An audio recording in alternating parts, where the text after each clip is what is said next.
Hello friends, my self doctor Mayur Sahita and इस video lecture के अंदर हम डिस्कस करने वाले हैं थोरैक्स एनाटॉमी के अंदर रेस्पिरेटरी मूवमेंट्स के बारे में। कौन कौन सी मेन रेस्पिरेटरी मूवमेंट्स जो है और कौन से डायामीटर जो है इसके अंदर इंक्रीज होते हैं, सारा कुछ जानेंगे इस वीडियो लेक्चर के अंदर। So let's begin the topic. तो रेस्पिरेटरी मूवमेंट्स जो है मेनली दो तरीके की है, इंस्पिरेशन एंड एक्सपिरेशन। इंस्पिरेशन करते हैं तो लंग्स जो है वो एक्सपांड होते हैं, थोरैक्स जो है उसकी स्पेस जो है वो एनलार्ज होती है। एक्सपिरेशन करते हैं तो बेसिकली जो थोरैक्स जो है उसके अंदर स्पेस जो है वो कम होती है एंड जो थोरैक्स का स्पेस जो है वो कम हो जाती है। तो इसको हम किस तरीके से जो है वो ये होती है, तो इंस्पिरेशन एंड एक्सपिरेशन के लिए जो मेन मूवमेंट्स जो है वो याद करनी है हमें मेनली तीन तरीके की। कौन कौन सी तीन तरीके की मूवमेंट्स जो है वो इसमें हम याद जो है वो रखेंगे। तो सिंपली जो है उसको एक फ्लो चार्ट से भी हम सिंपली याद कर सकते हैं। सबसे पहली मूवमेंट जो हम स्टडी करने वाले हैं वो है पंप हैंडल मूवमेंट, जो पहले के ज़माने में हम पानी निकालने के लिए यूज़ करते थे, पंप हैंडल। दूसरी जो है वो बकेट जो बाल्टी है बकेट, उसका जो हैंडल है वो बकेट हैंडल मूवमेंट। तो दो मूवमेंट तो जो है, एक पानी भरने के लिए यूज़फुल और एक पानी जिसमें भरना है, तो pump handle and bucket handle. और तीसरी जो मूवमेंट जो है जिसको सिंपली हम बोल देते हैं पिस्टन लाइक मूवमेंट। तो सबसे पहले हम याद करते हैं what is the pump handle movement. तो सिंपली अगर आप यहाँ पे रिब्स को प्रॉपरली देखें तो उसका जो पोस्टीरियर एंड है that is higher than the anterior hand. कोई भी रिब आप यहाँ पे ले लो, उसका पोस्टीरियर एंड जो है आपको हायर दिखेगा उसके एंटीरियर एंड से। उसको सिंपली हम इस तरीके से भी दिखा सकते हैं, ये पोस्टीरियर एंड है, ये जो है उस रिब का समझो एंटीरियर एंड है, तो इस तरीके से है या। तो अभी क्या होगा, जब इंस्पिरेशन होगा तो ये जो आगे का एंड जो है that is attached with the sternum, तो ये जो है ऊपर की तरफ जो है वो जाएगा। तो स्टर्नम जो है वो स्टर्नम को जो है वो ऊपर की तरफ जो है वो लेके जाएगा जब इंस्पिरेशन होगा। तो उसके कारण क्या होगा कि ये स्टर्नम जो है थोड़ा सा स्लाइटली आप बोल सकते हो यहाँ से है तो ये बाहर की तरफ थोड़ा जाएगा एंड उसके कारण कौन सा डायामीटर जो है वो इंक्रीज होगा, तो वो होगा एंटेरो पोस्टीरियर डायामीटर जो है वो स्लाइटली जो है वो इंक्रीज होगा। सिंपल है। तो इस तरीके से हम याद रख सकते हैं कि जो पंप हैंडल मूवमेंट जो है या वो पंप हैंडल मूवमेंट मोस्टली जो है सेकंड रिब से लेके यहाँ पे कौन से रिब, सिक्स्थ रिब, ये जो है सिक्स्थ रिब में मेनली जो देखने को देखने को मिलती है।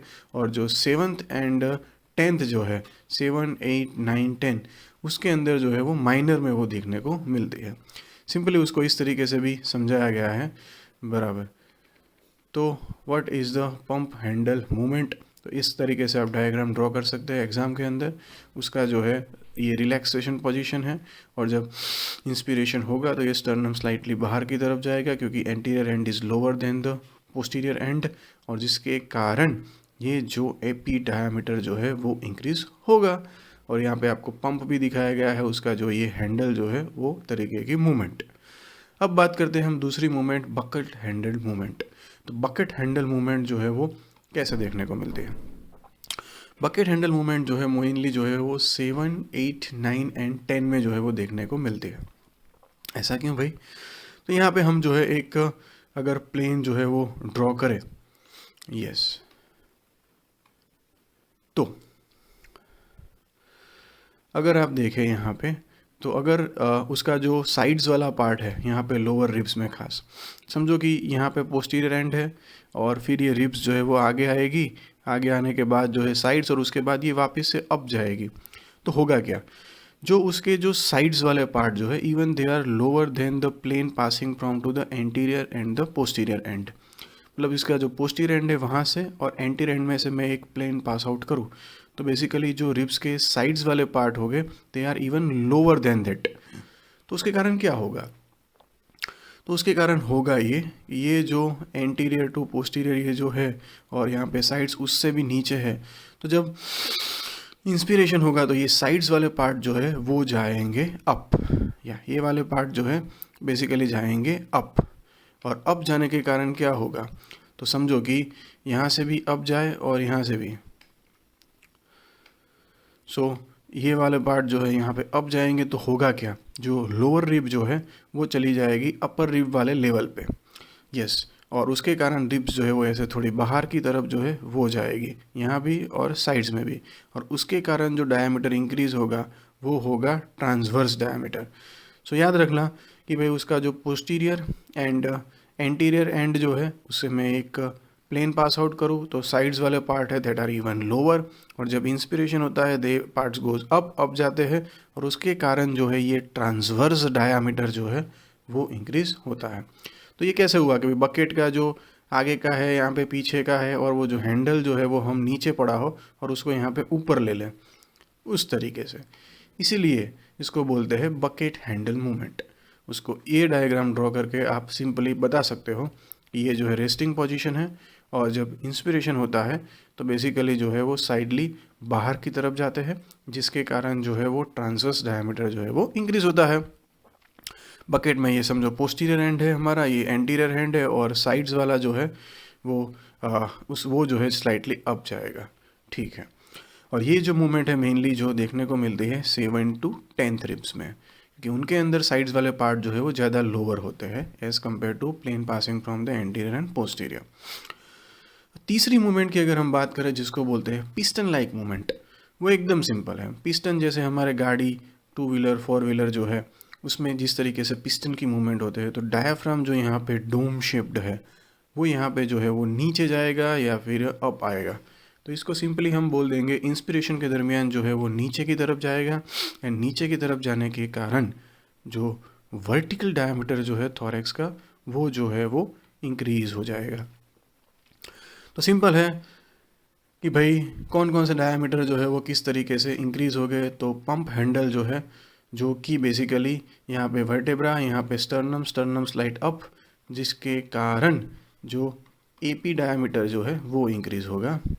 बकेट हैंडल मूवमेंट जिसके कारण बेसिकली ट्रांसवर्स डायमीटर जो है वो इंक्रीज होगा, एंड जो पिस्टन लाइक मूवमेंट है उसके कारण जो है वो वर्टिकल डायमीटर जो है वो इंक्रीज होगा। इस तरीके से थोरैक्स जो है उसके तीन डायमीटर जो है इंक्रीज हुए, और जिसके कारण जो है वो फिर एयर गोज इनसाइड, बराबर। अब ये तीनों मूवमेंट तो आपको मेनली याद हो गई। और एंटेरोपोस्टीरियर डायमीटर मतलब कि जो पंप हैंडल है उसमें मेन रिब्स कौन सी, बहुत बार एमसीक्यू में पूछा गया है 2nd to 6th main, and partly जो है वो 7 to 10 है। याद रखना 11th और 12th तो है ही नहीं, क्योंकि वो तो आगे आती ही नहीं है, तो वो तो आपको रेस्पिरेटरी मूवमेंट में लेनी ही नहीं है। और जो ट्रांसवर्स डायमीटर बकेट हैंडल वाला जो है उसके अंदर मेन 7 to 10 आएगा, इसका उल्टा कर देना है, और 2nd to 6th जो है वो पार्टली आएगा। और मसल्स की अगर हम बात करें तो इंस्पिरेशन में जो मेन मसल जो है वो है रेस्टिंग कंडीशन में मेन तो डायाफ्राम, और उसके साथ साथ एक्सटर्नल इंटरकॉस्टल मसल्स, और जब डीप इंस्पिरेशन करते हैं तो erector spinae scaleni muscles, and forceful जो है वो जब इंस्पिरेशन करते हैं उसमें जो है मेनली हेड एंड नेक में स्टर्नोक्लेडोमास्टोइड भी आता है। और एक्सपिरेशन मेनली रेस्टिंग कंडीशन में तो एक पैसिव प्रोसेस होती है जो कि लंग के इलास्टिक रिकोलाई से ही होता है, मगर अगर हम फोर्सफुल एक्सपिरेशन वगैरह करते हैं तो उसमें mainly abdominal muscles latissimus dorsi जो है वो मेनली रोल प्ले करते हैं। और फोर्सफुल इंस्पिरेशन में यहाँ पे जो है serratus anterior pectoralis major muscle, ये सारे मसल जो है वो रोल प्ले करते हैं।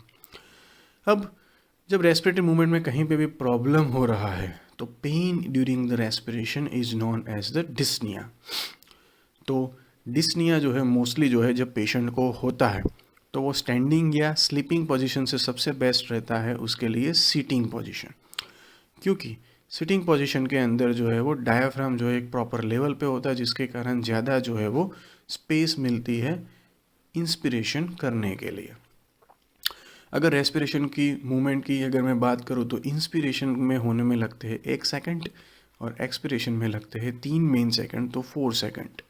और अगर हम 1 मिनट के अंदर बात करो तो 60 डिवाइडेड बाय 4 15 जितने रेस्पिरेटरी रेट जो है वो हमारे होते हैं। तो आई होप कि आप सबको जो है ये तीनों तरीके की मूवमेंट जो है वो क्लियर हो चुकी होगी इस वीडियो लेक्चर के अंदर। तो ये है इस वीडियो का एंड। Thanks for listening.